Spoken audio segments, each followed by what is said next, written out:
భారత ప్రజలమైన మేము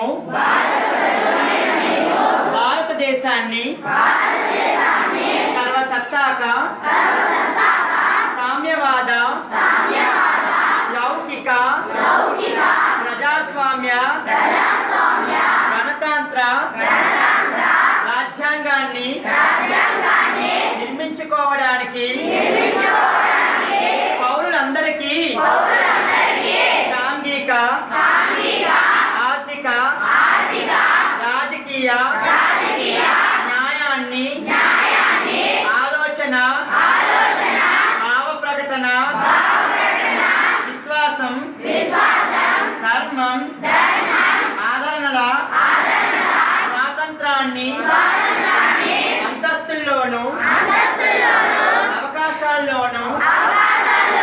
సమానత్వాన్ని చేకూర్చడానికి వారందరిలో వ్యక్తిత్వ గౌరవాన్ని జాతీయ సమైక్యతను సంరక్షిస్తూ సౌభ్రాతత్వాన్ని పెంపొందించడానికి మన రాజ్యాంగ పరిషత్తులో 1949 నవంబర్ 26వ తేదీన ఎంపిక చేసుకొని శాసనంగా రూపొందించుకున్న ఈ రాజ్యాంగాన్ని మాకు మేము సమర్పించుకుంటున్నాము.